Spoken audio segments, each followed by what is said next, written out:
Nomad Outdoors. It's Jerry, you were getting 6:30, 6:40. We gotta get going because we gotta get inner stand. Sounds like the coffee's done, which is perfect timing. We're gonna get the polecat. the polecat. We're gonna get him out in his stand. I'm gonna wait till sunrise in the truck, maybe a little bit after sunrise, and then go do some stalking because I still gotta find a stand. So that's our plan for this morning. Now we're gonna move his stand. I don't know where we're gonna move it to, but figure out to go someplace, put a stand up. I got a couple ideas, but I gotta go check it out. So we'll see how this all works out.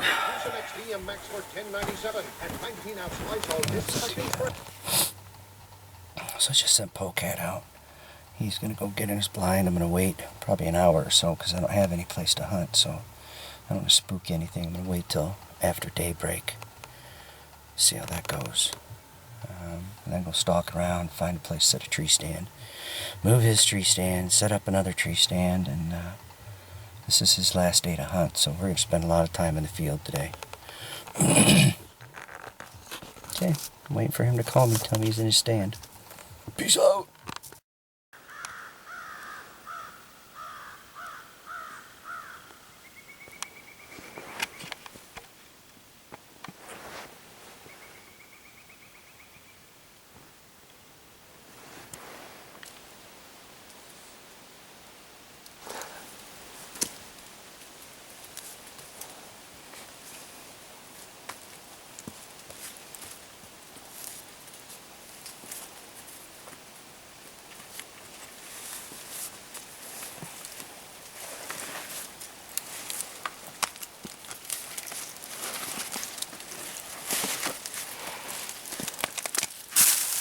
That's how you climb down a tree. That's why I still work out.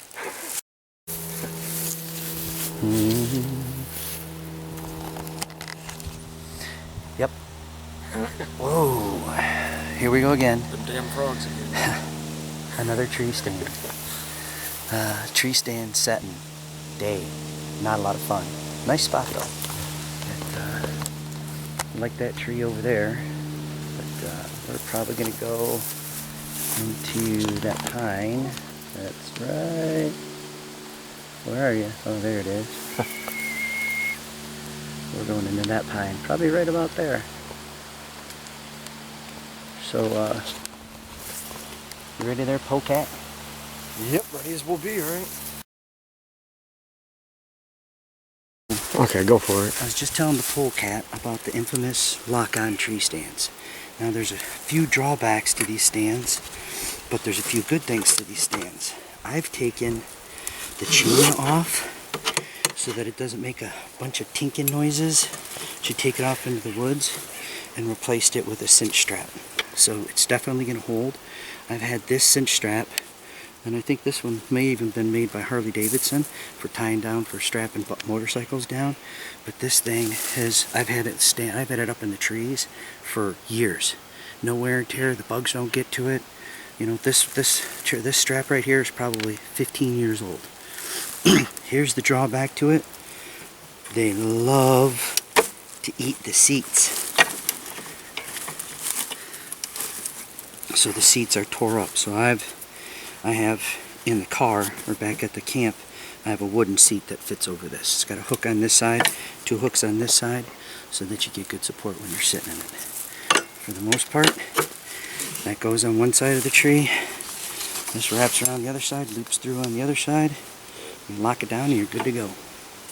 You'll see what it does is when I get it up there, I cinch it down, but when it folds out away from the tree, it actually tightens itself down and locks onto the tree. Very, very solid. That's why it's got the whole hinge mechanism. You'll see that when I get up there. Yeah. Let's see, what side am I going to cinch up? This side. Hanging a tree stand is slow business. Not always the easiest thing to do. You have to be a little bit nimble. And you have to make sure that you use all the proper safety equipment. You guys make sure you use your straps and tie downs and whatever you need to do to speed up this process. But we're going to move it along quite quickly so you get the idea of the intricacies of tree stand hanging.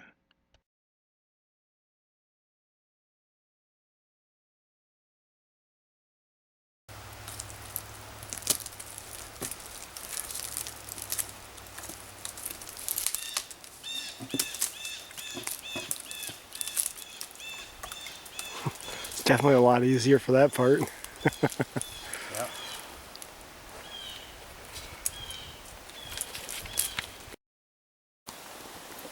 The master's work is done.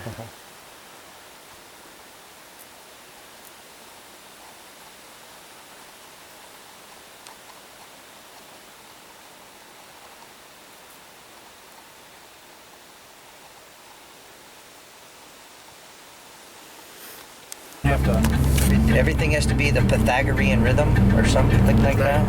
I think it's a The band. Pythagorean theorem. What is I think it? that's a band. Pythagorean rhythm. So it's Jazz and blues or something. your last hunt there, Polecat. What are you Yep. thinking? I'm hoping something comes out. Feeling it? Feeling it this evening. We got some good spots going, so Yeah. Lay down a little grub. Maybe it'll stop them. Get them to rethink. If you can, even if you can just get, I mean, even if it's just a doe or yearlings, those yearlings get into it. Mom will come walking along and want to see what's what. So, plus, we heard big bucks back here. 130 class, 40s. 140 class. Whatever that is. I'm not sure what. I think class like is a- like a driver's, like he's got a CDL. I think. Is that like a F-150?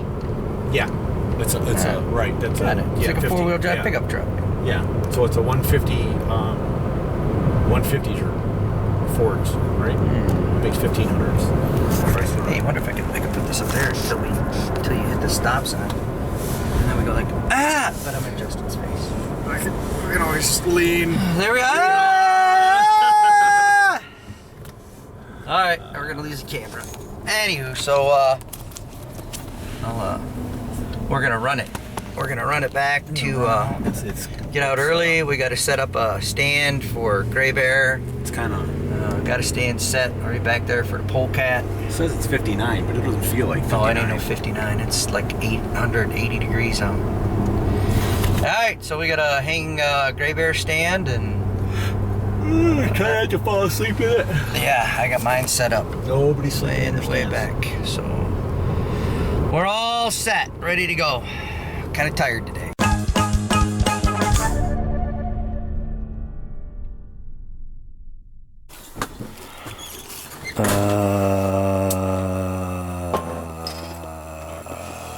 Skip Oh. the Nomad. Oh shit! Yeah. Well, sit down there, Polecat. Let me see what I can rig up here for our little debriefing. Hey! God dang it! Just because somebody puts a camera on doesn't mean you gotta take your pants off. Well, You're not at home anymore. I was in the middle of taking them off, and then I was barraged by folks, folk, Oh, that's not too bad there. left and right. Oh, my neck is killing me. So anywho, Looking up in that tree, watching Mike put up my tree stand. you know, It's painful. I don't even see the camera. Where's it? Oh, good. Go. you gotta lean in a little bit. And then I'm gonna turn this. There we go. There. And then I'm gonna sit here by the table. And so, yeah. Yeah. I wanted to get that tree stand set. And You weren't capable of it. well, he could set the tree stand. No. He's not as nimble. Agile. Well, shit, I'm not as nimble I as you was when I over was a there, kid, though, Trey. boy. I'd shinny up a tree in nobody's time. Zip, zap, zoop. Oh. But I wanted to, I just wanted to get it in there. I wanted to get it set. I wanted him to be able to hunt tonight and not have to sit on the ground. So we got that stand set up in there. We got your stand set up. We got my stand set up. 3 stands set up today. The old You were a Polecat looking man. got busted by a squirrel. Damn you, squirrel! Yeah. It's pretty rotten. But I'm telling you, they're in cahoots. It's some sort of conspiracy deer, squirrel, they're working together. They're teaming up to ensure that you get skunked. Yeah, pretty much. So we were on the camp road, which Get skunked. Polecat. Ah! I'll write that one down. we had no intent on the camp road at all. We kept talking about Yeah. everywhere else but the camp road. Yep. We figured those guys were going to probably be there, have their whole camp, 2-3 campers all set up all over the place. When we get there, nothing. The only thing we see is one bow hunter and a bunch of bird hunters. And there that guy, well, you go up Dunham Road, you know where that is? Yes, we know where Dunham Road is. We go all the way down the third one, we know where all the You third one guys is. should go there. You go there. Yeah. Catfish. I mean, it's not a looking bad, they're all good spots. I think that there's deer everywhere. But It's just picking the right spot on the right night for which way they're going to cross. yeah, it's like, there's deer running all over the place up here. There's a lot of hunters. There's a lot of pressure. So I think, for the most part, it's like set a stand and that's it. And you sit there for the rest of the time. 5 days straight, sit in the same stand. Even a blind hog finds an acorn every now and then. Smell me an acorn. I didn't see anything. I like that spot. I mean, even you like that spot. It was a good spot. Both of them are good spots. Yours, I think your spot, I would have loved to have been in one of them bigger pines, but there ain't no way to get in one of them bigger pines. Not with a stick ladder. And not even get a shot. I mean, if you could put a ladder stand in it, but you'd still end up having to hack up A lot of branches. a lot of branches. You'd have to strip a tree to get the lower limbs to be able to shoot out because you'd have to. they're too high to be able to get from the ground, but too far off of the tree to be able to cut from the stand. Yep. Usually you're just screwed. Yeah.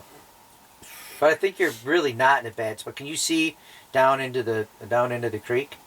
To the left I can see down, but I don't know that I can see like the very bottom of this side. So if something was going through close to the hill on my side going up, I may not see it. I can see over my right shoulder. I can see down where I think they went down into last night when I saw those two, and then everything else. I was trying to burn my eyes through where I could hear them snorting at you, and that's when I turned my camera on. I don't think it's too far away to see anything. That was the worst part. I'm there, and I'm going, okay, I can't shoot her. I want to grab the camera, but I didn't want to move that much because I'm hoping she would have settled down and maybe made a dumb move or something. But, and they will. You just never know. She didn't. She sat there, just snorted. About 5 minutes later, she just kind of went, screw this. And then just went behind the tree line, met up with the youngin farther down. And you got to figure with the scent from putting up the stands today. The freshly plus cut. Those guys were out there they had their dogs running around. Plus their human scent today. I mean, so that thing they was were on probably high alert already. Like tuned up to begin with. So yeah, he said that he could see her tail flicking. Yeah, if it's going to rain tomorrow, it's going to kill. If it rains tomorrow night, it's going to kill all the scent. Everything's going to get knocked down. That'd be good. Be like starting from scratch. Do that. Just throw out a little more corn out there. Is that the youngin? She just let the youngin go I'll right go out. In a light drizzle rain tomorrow, like right before. I'm not going to go sit all day, but if it's lightly drizzling near dark tomorrow, I'll probably go out. I don't think it's supposed to be raining tomorrow evening, though. I think it's just if it's going to a morning, mid-afternoon. What did it say? 70% chance tomorrow night. Oh, is what the weather is what the weather. Of course, is tomorrow night after dark, or is it? Or is it? Yeah, it's 6 o'clock. So. Kind of like you know what? We're all kind of hunting in the same area. We get to drive in one truck. I'm glad that you at least got to see. Yeah, I'm happy. I saw something besides a squirrel and a chipmunk up close. Yeah. I mean, at least you got them. Had something come by you in range. That's pretty good. Yeah. Well, I think I gotta scrunch down. We'll let your polecats going home tomorrow morning. Yep.